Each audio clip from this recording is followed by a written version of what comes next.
Met Ndiaye jërë ngeen jëf Branco Badjo bi moo xëy di jàllaañoo ci journal yi tey yéene kay boo fekkul kanamam fekk nga fa aw turam Les Échos mi ko tuddee woon démb pataas bu tàng bi ci loxo état bi xëy na tey di ñuy wax ne Sénégal faxasu na ca pataas bu tàng ba gàll nañu koy tuuma moom Juan Branco ba génne ko ci réew mi tere ko nag mu wax ci dossier bi ak nu mu ci mën di waxee anki dine kay bind ne pataas bu tàng bi Ndakaaru delloo na ko Paris Libération di ko dëggal ci xëtamu njëkk li mu bind mooy pataas bi lakke di Juan Branco Sénégal delloo na ko France démb ba muy janoo ak juge bi Libération mi ngi ñuy xamal ne amul benn yoon boo ubbi na ko gémmiñam wax patt la def ba ni face à face bi jeexee ca la ñu ko placé contrôle judiciaire dajaleel koy dëbësam génnee ko réew mi la si ne kay gis ci ak expédition express maanaam génnee ko gaaw la ñu ko génnee réew mi li ko waral journal L'As mi ngi ñuy xamal ne ay pression yu ñu teg ci kaw Sénégal ci la bokk journal L'Info mel ne ku yéemu ci li xew démb ca tribunal ci mbiri Juan Branco yéenekaay bi nañu keroog samedi lañ ko teg loxo ca gànnaar indi ko Sénégal yóbbu ko ci rëbës démb ñu libéré ko mu di dogal boobu yéenekaay bi nee nañu ba mu jibee bare nañu ci am betteel Walf Quotidien nañu kon coow li fii lay mujj tout ça pour ça mbambuleeg jalti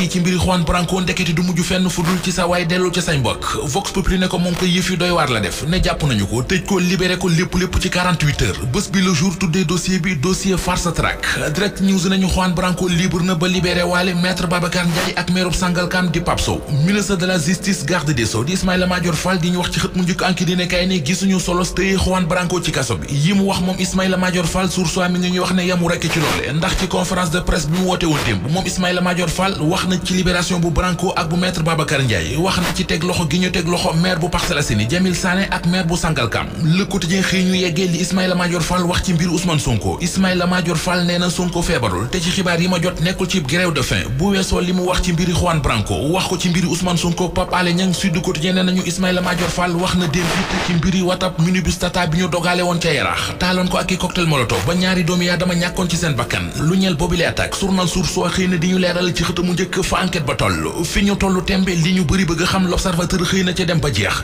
ubbil yéenekaay bi kan la Macky Sall di tànn samp ko ne candidat Benno Bokk Yaakaar laaj la boobu l'observateur ne nañu ba léegi kenn tane wala ci tontu li waaye jamono ji guerre de soutien ci diggante premier ministre Amadou Ba ak président conseil économique social ak environnemental di Abdoulaye Daouda Diallo guerre de soutien baa ngi mel ne tulleeg màlle ci ñi taxaw ne Amadou Ba la ñu bëgg mu doon candidat moom la ñuy jàppale ba géej gi fer l'observateur ne nañu ràññee nañu ci ay responsable yu ci mel ne njiital UCS Abdoulaye Baldé ràññee ci Seydou Diouf président commission finance ci assemblée nationale ràññee ci honorable député Ali Mané moom président conseil départemental bu Nioro bi di Ali Mané l'observateur mi ngi ñuy xamal na leen ne ci biir parti socialiste gi mu bokk responsable yu bari fa nekk Amadou Ba la ñu bëgg mu doon candidat keneen ki ko bëgg ba waxal ko boppam ci l'observateur mooy Lat Diop ci waxtaan yu mu xëy def ak waa l'observateur moom directeur général bu LONASE bi ma nga fay xam ne meilleur choix mooy premier ministre Amadou Ba mu ne amul sikki sàkk ci ne candidat bi gën ngir wutu Macky Sall Amadou Ba la Lat Diop ne su ma doon xelal président Macky Sall dama naan ko na tànn Amadou Ba ndax critères yi ñuy seet yépp a ngi ci moom te bu dee ci wàllu politique la jàpp naa ne bu demoon ci élection ci premier tour bi ca la koy gagné ci jàmm akuk dal ci ñi samp seenum dënd ne candidat la ñuy ci biir Benno Bokk Yaakaar am na keneen ku ci dollee ko muy Pape Alioune Diallo mi ngi bokk ci convergence des cadres républicains bind na ab lettre président Macky Sall ba wax ko yéene mu di doon candidat démb bi def na conférence de presse ca Kees moom Pape Alioune Diallo fa la ko siiwalee li siiw fan yi ci réew mi ngi ci xët mu njëkk Soleil national mu di soble si li waral ba ak njëgam xëy yokku ci marché bi ba jéggi dayo yéenekaay bi mi ngi ñu koy wax laatr bi nañu ak luñ ci mën di wax fi njëgu soble si toll ci réew mi jéggi na dayo kilo soble ñaari téeméer c'est incroyable saako soble importé bi doon jar ñeenti junni mi ngi léegi ci juróomi junni saako soble mbay bi doon jar 19000 mi ngi léegi ci 23000 te li ci gën a mitti tir bi nee nañu mooy soble si kenn mënu koo gis ci marché bi